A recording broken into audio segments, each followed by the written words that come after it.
Subscribe to our YouTube channel and don't forget to press the bell icon to get all the latest updates.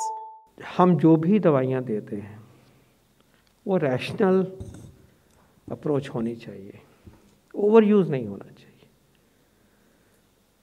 पिछली बारी हमने एक बहुत भयानक situation देखी कि शायद दवाइयों का कंट्रीब्यूशन बहुत हद तक रिस्पॉन्सिबल था जो म्यूकोरमाइकोसिस आया।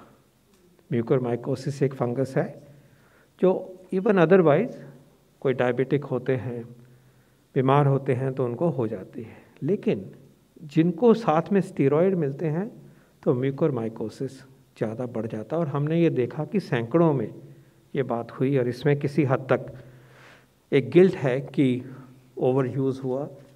Steroids are very potent life saving drugs but they are also have side effects and they disturb the immunological protection, they disturb many biochemical pathways। तो एक बहुत बड़ा लेसन था, कोई भी नहीं चाहेगा कि ऐसा दोबारा हो। उस टाइम पे सीख रहे थे, लेकिन अब तो हम जानते हैं। इसलिए एक अपील है कि general public should be aware that there is a set of rational treatments which are listed under the national protocol, both AYUSH and mainstream protocol, और उन्हीं तक सीमित रखें।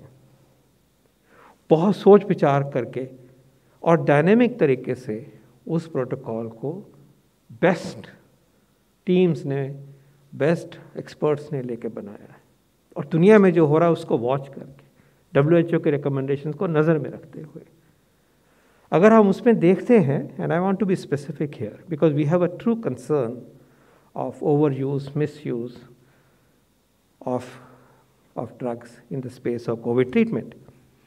माइल्ड में सिर्फ बुखार के लिए पैरासीटामोल दी जाती है, खांसी के लिए आयुष का सिरप हो सकता है, कफ सिरप हो सकता है, एंड दैट्स ऑल। गर्म पानी पीजिए, गरारे करिए। यही हमने होम केयर के मॉड्यूल में यहाँ लिखा है, पिछली बारी हमने डिटेल में दिखाया, पब्लिक डोमेन में है। That's all. 5 दिन से ज़्यादा खांसी होती है तो एक ब्यूडिनेसाइड इनहेलर होता है, लिखा है, हमें लगता है उससे फ़ायदा होता है। These are the only 3 things to be done. Cough syrup, paracetamol and budesonide in selected cases. 4-5 दिन से ज़्यादा चले तो इसके अलावा आराम करिए, गरारे करिए, हाइड्रेशन ठीक रखिए, खाना खाइए, पॉजिटिव माइंड रखिए। ओवरडू नहीं करना है, नुकसान है, कॉस्ट है, फिक्र पड़ता है।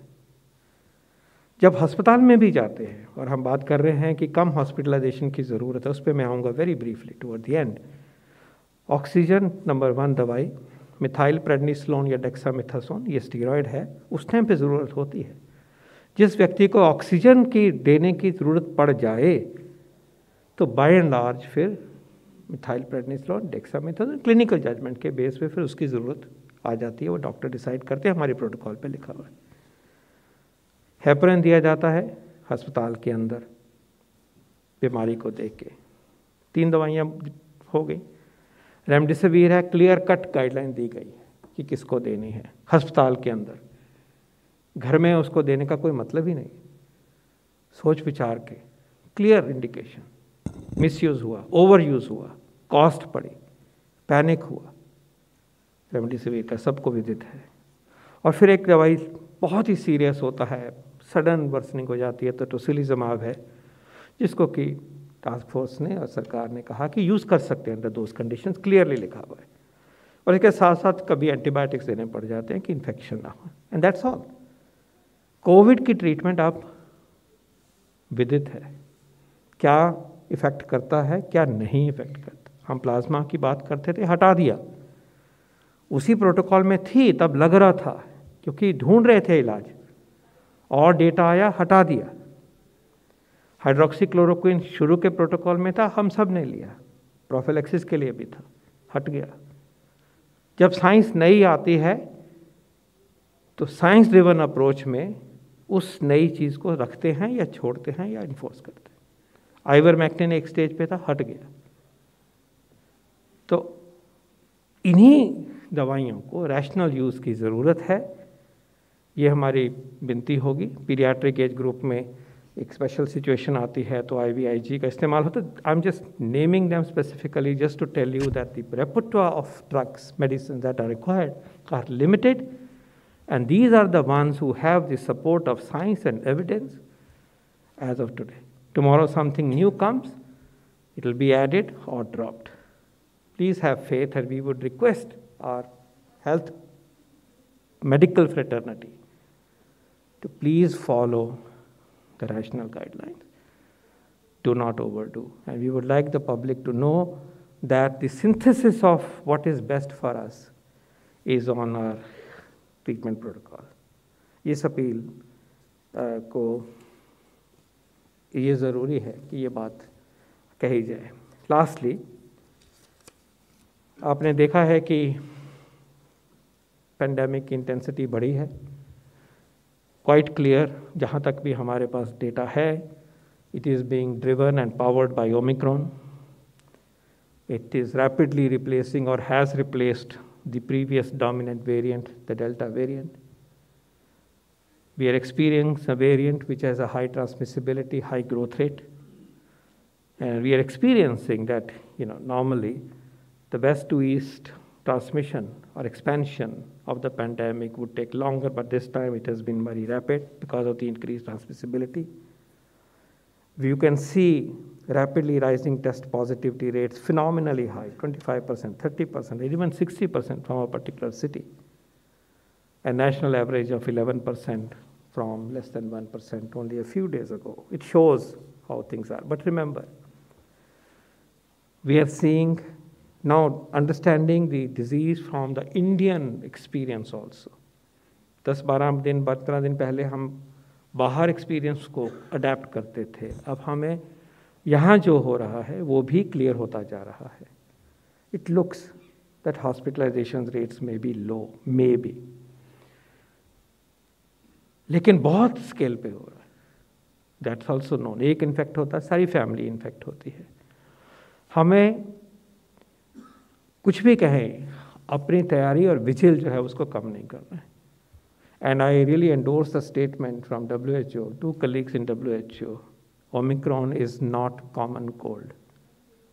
Omicron is not common cold. इतना सिंपल, इतना साधारण ये नहीं है कि हम इसको लाइटली लें। एक भावना बने जा रही है कि क्या होगा, ऐसा नहीं सोचें। और आज ये भी सोचें कि अगर इस तरह का इसका स्वरूप है तो इसलिए भी है कि इतनी ज़्यादा वैक्सीनेशन हो गई है। हमने देखा है वैक्सीनेटेड लोगों का स्वभाव, उनके आउटकम्स जैसे डेटा में दिखाया गया, इसीलिए बचे हुए हैं। ये भी हमें शुक्र करना है। So please, Omicron is not common cold. इसी ओमिक्रॉन की वजह से कई देशों के हेल्थ सिस्टम कोलैप्स हो गए। इसी की वजह से बहुत हद तक हेल्थ वर्कर्स को घर में छुट्टी लेके बैठना पड़ा और प्रेशर पड़ा। सोसाइटी की जिम्मेवारी है कि इसको स्लो करें। इंडिविजुअल की जिम्मेवारी है कि अपनी प्रोटेक्शन करें मास्क से, फैमिली की प्रोटेक्शन करें मास्क लगा के, और प्रोटेक्शन करें वैक्सीन लेके, जो भी छूटे हैं, जिनको भी ड्यू है। क्योंकि कुछ भी कहो, vaccines are providing protection against serious disease, it's a matter of fact, and you have also seen that they are helping to some extent, to an extent, from the data, even in incidence of the disease in a particular setting that we showed. It's a different population. The fact remains that vaccination is our very important, crucial, critical pillar of our response. And so also is our care, responsible care, other measures of protecting ourselves, distancing, avoiding crowds, avoiding situations which propel the virus. It's great to see you here. Thank you for watching our work. If you haven't subscribed yet, don't forget to click the bell icon and subscribe to Mojo Story and support independent, robust journalism.